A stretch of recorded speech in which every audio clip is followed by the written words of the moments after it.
Hello and welcome to the Bot Box.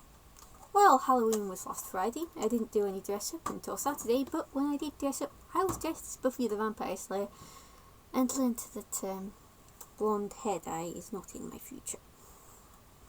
I wouldn't be surprised if people elected to dress up as the namesake of this week's robot, Cruella de Vil. Of course, Cruella de Vil was namesake of the robot named Cruella. It's a box with wedges on every side and black and white spots. And I have to make it clear, black background, white spots, so it had a bit of a reverse Dalmatian look. And was armed, apparently with a circular sword. I could not see it. Cruella made its debut in Series 1 of Robot Wars, landing in Heat C, where of course it had to do the gauntlet. Cruella went for the right-hand route and quickly ended up tangling with Shunt, but got away before driving through the lane barrier as time ran out and they had to stop. Still, going 10.5 metres long was enough to get Cruella through to the trials, which that week was robotic football.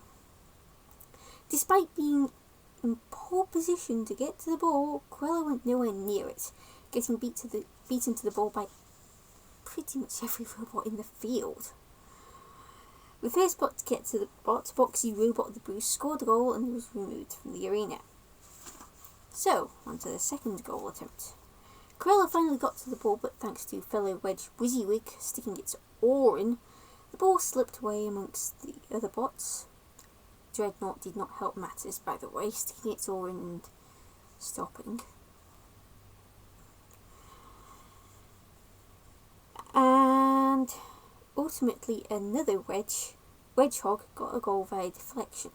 Lucky Wedgehog. Wedgehog then, of course, got removed from the arena. So, goal attempt number 3. Cruella got the ball all to itself because Dreadnought, which was a lifter, had gone foot and died on the pitch. It had gone foot and died during the second goal attempt. It was very clear this time, yeah, it was toast. B, the only other robot there, Wizzywig, was a stock robot that was not allowed to progress beyond the trials. It was literally just there to make up the numbers. So, despite some slightly questionable driving, Cruella got the goal.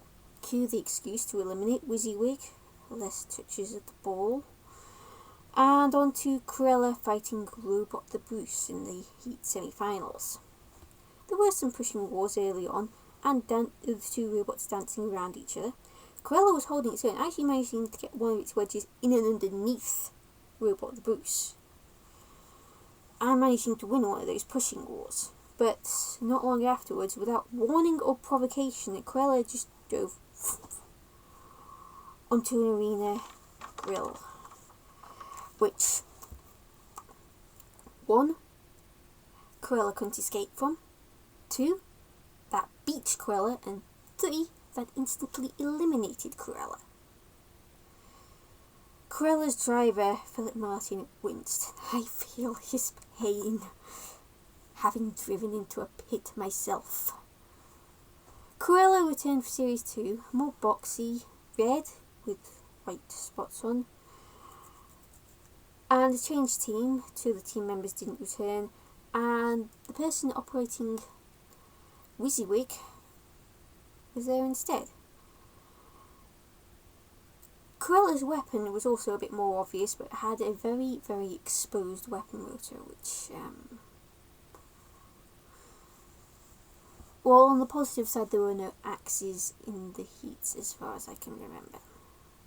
Of course, Cruella had to face the gauntlet again. Cruella went for the right-hand route with the ram rig, which Cruella drove into twice. So Cruella turned around, went for the central route, but by that point the house robots were already blocking the entrance. Cruella's hand was forced, and they sent, in particular Sir Kill-a-Lot, sent Cruella right back to the ram rig. Going only 1.9 metres long, they went out and never to return. Why?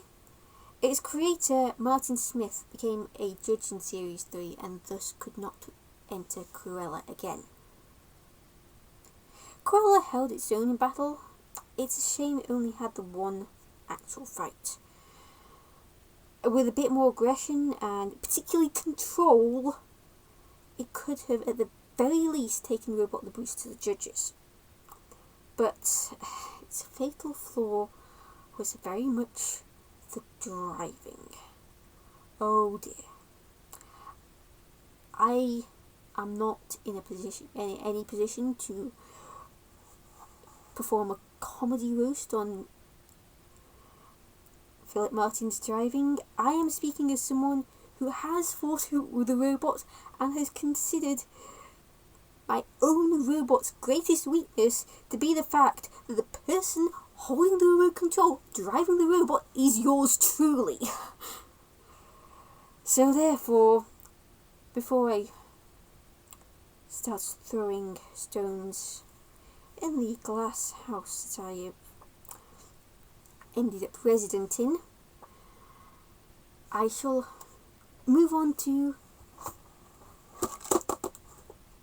seeing what next week's robot is. Who is next? Taiki, please be kind.